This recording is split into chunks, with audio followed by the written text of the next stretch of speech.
గాక ఆరాధనకై మనము చేరివచ్చి ఉండగా ఆరాధనకు సహాయకరముగా 116వ కీర్తన 12, 13, 14 3 వచనాలు చదువుకున్నాను. 116వ కీర్తన 12, 13, 14 వచనాలు. యెహోవా నాకు చేసిన ఉపకారములన్నిటికీ నేను ఆయనకేమి చెల్లించుదును. రక్షణ పాత్రను చేతబుచ్చుకొని యెహోవా నామమున ప్రార్థన చేసేదను. యెహోవాకు నా మొక్కుబళ్ళు చెల్లించెదను. ఆయన ప్రజలందరి ఎదుటనే చెల్లించెదను. ప్రియమైన వాళ్ళారా, దేవుని మహాకృపను బట్టి మరి ఒక ప్రభు దినంలోనికి ప్రవేశించి ఆయన ఆజ్ఞ మేరకు ఇలాగ ఆయన బల్లను సమీపించి ఆయన శిలువ కార్యాన్ని జ్ఞాపకం చేసుకోవడానికి ఆయన మన పట్ల చూపిన మహాప్రేమను తలపోసుకుంటూ ఆయనను మనసారా ఆరాధించటానికి, ఆయనను పూజించటానికి దేవుడు మనకు అనుగ్రహించినటువంటి ఒక శ్రేష్టమైనటువంటి సమయాన్ని బట్టి దేవుని ఎంతగానో స్తుతించవలసిన వారమై ఉన్నాం. సజీవులముగా ఉండగా ఆయనను స్తుతించవలసినటువంటి, ఆరాధించవలసినటువంటి కర్తవ్యం మనదై ఉన్నది. మరి ఉదయకాల సమయమున అట్టి భాగ్యం దేవుడు నీకు నాకు అనుగ్రహించి ఉన్నాడు.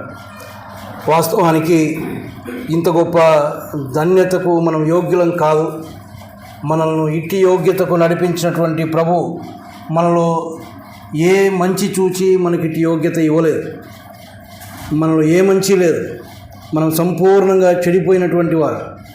ఆ స్థితిలో మనం ఉన్నప్పుడే ఆయన మనల్ని ప్రేమించినాడు అనే సంగతిని కూడా మనం జ్ఞాపకం చేసుకోవాల్సిన వారమై ఉన్నాం. మనం చదువుకున్నటువంటి కీర్తనలో కీర్తనాకారుడైనటువంటి వాడు మరి దేవుడు చేసినటువంటి ఉపకారములను బట్టి వాటిని తలపోసుకొని మరి వాటన్నిటిని గురించి ఆయన జ్ఞాపకం చేసుకున్నప్పుడు ఆయనలో ఒక ప్రశ్న వచ్చినట్టుగా మనం ఆయన ప్రశ్నించుకుంటున్నాడు. ఏమని అంటే, యెహోవా నాకు చేసిన ఉపకారములన్నిటికీ నేను ఆయనకేమి చెల్లించుదును. ఆయనలో వచ్చినటువంటి ఒక ప్రశ్న, ఏం చెల్లించాలి నేను? నా ప్రభువు నా పట్ల చేసిన ఉపకారములన్నిటికీ నేను ఆయనకేమి చెల్లించగలను? వారికి చెల్లించడానికి ఏమీ లేక కాదు, కానీ ఏది చెల్లించినా అది సరిపోదు. కాబట్టి ఆయన చేసిన ఉపకారాలను తలపోసుకున్నప్పుడు దానికి సరితూగినటువంటి విధంగా, సరిపోయిన విధంగా ఆయనను ఆరాధించడం లేక ఆయనకు సమర్పించుకోవడం అనేది అది చాలా కష్టమైనది. కాబట్టి నేను ఆయనకేమి చెల్లించాలి అని ఆయన ఒక ప్రశ్న వేసుకుంటూ ఉన్నాడు. కాబట్టి ఒక విశ్వాసిగా దేవుడు మనల్ని రక్షించుకున్నాడు. ఈ ఉదయకాల సమయం ఆయన ఆరాధించడానికి వస్తున్న మనలో ఉండవలసిన ప్రశ్న అదే. ఇంతగా నా పట్ల ప్రేమ చూపించినటువంటి నా ప్రభువుకు నేను ఏమి అర్పించగలను, ఏమి చెల్లించగలను? ఆ కృతజ్ఞత భావముతో ఆయన యొక్క సన్నిధానంలో మనం అడుగు పెట్టవలసిన వారమై ఉన్నాం. ఎందుకు అంటే దేవుడు ఆశిస్తున్నది అదే. మన నుంచి ఏమీ కోరుకోవడం లేదు.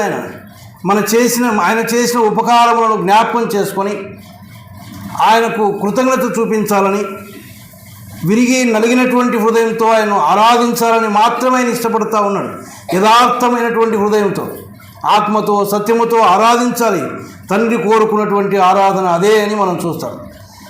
మరి ఈయన జ్ఞాపకం చేసుకున్నటువంటి సంగతులు మనం కొన్ని ఆలోచన చేస్తే 3, 4 వచనాల్లో అంటాడు, మరణబంధములు నన్ను చుట్టుకొని ఉండెను, పాతాళపు వేదనలు నన్ను పట్టుకొని ఉండెను, శ్రమయు దుఃఖమును నాకు కలిగెను.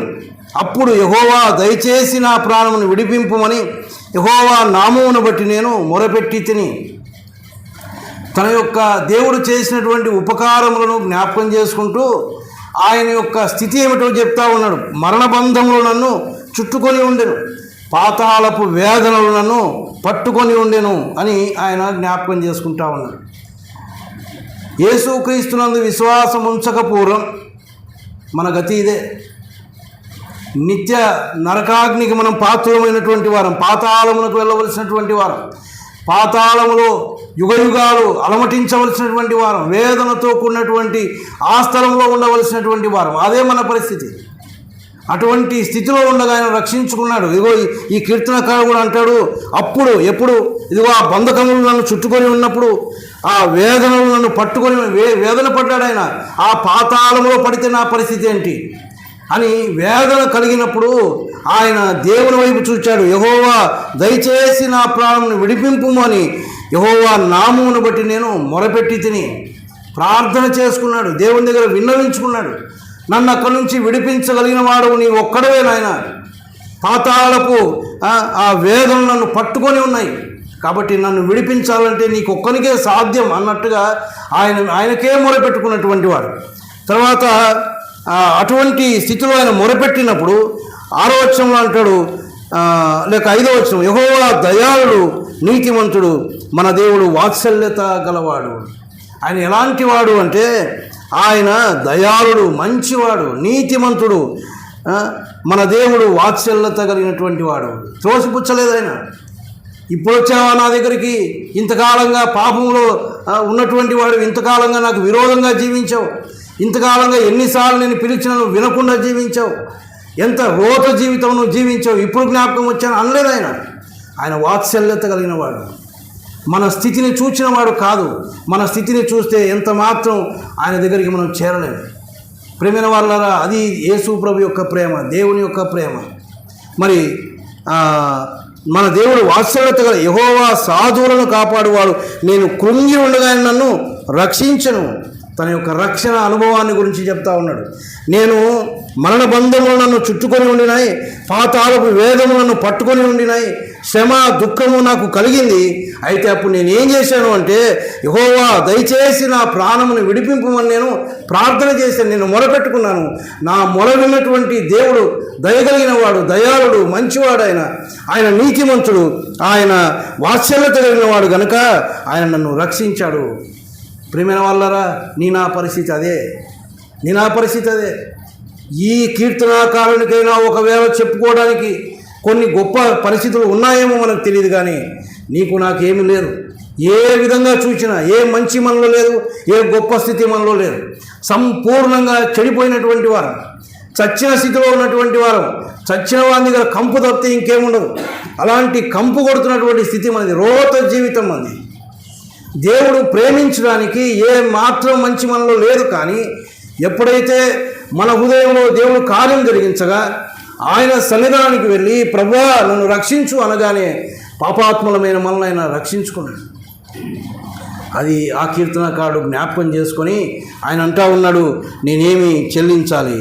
8వ వచనంలో అంటాడు, మరణము నుండి నా ప్రాణమును, కన్నీళ్లు విడవకుండా నా కన్నులను, జారిపడకుండా నా పాదములను నీవు తప్పించి ఉన్నావు. రక్షించబడిన తర్వాత, ఆయన దగ్గర ఒప్పుకున్న తర్వాత కలిగినటువంటి అనుభవాన్ని కూడా చెప్తా ఉన్నాడు. ఏంటి అనుభవం? మరణం నుండి నా ప్రాణమును, కన్నీళ్లు విడకుండా నా కన్నులను, జారిపడకుండా నా పాదములను నీవు తప్పించి ఉన్నావు. ఈనాడు విశ్వాసంలో మనం నిలబడి ఉన్నాం. దేవుని యందు స్థిర విశ్వాసం కలిగి జీవించగలుగుతూ ఉన్నాం. ఆయన సహవాసం దేవుడు మనకిచ్చాడు. ఆ సహవాసంలో ఉంటూ మనల్ని మనం కాపాడుకుంటూ ఆ ధన్యతలను జ్ఞాపకం చేసుకుంటూ ఆయన సన్నిధికి వచ్చి ఆయన్ను ఆరాధించడం, అది చాలా శ్రేష్టకరమైనటువంటి సంగతిగా మనం చూస్తూ ఉన్నాం. ఇవన్నీ ఆయన తన ముందు ఉంచుకొని ఆయన అంటా ఉన్నాడు, నేనేమి చెల్లించాలి.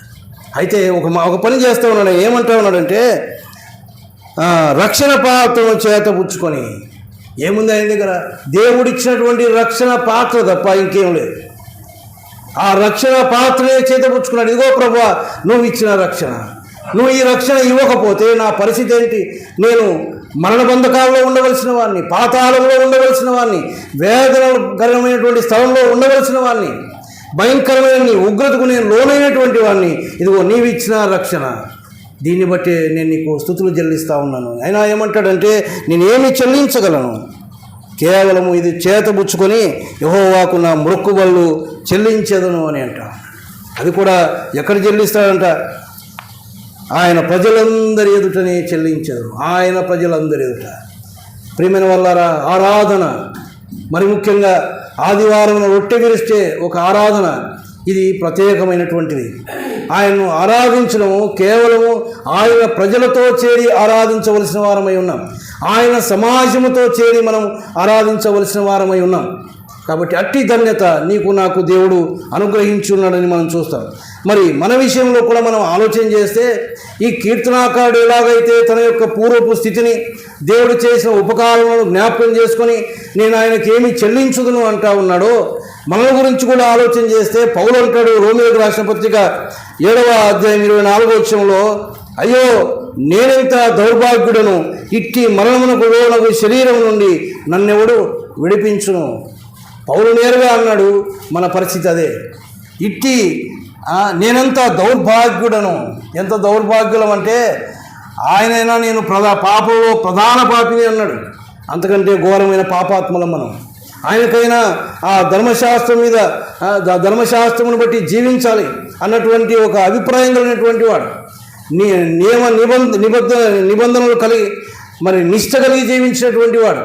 మనకు అలాంటి జీవితం కూడా లేదు, దౌర్భాగ్యులమా.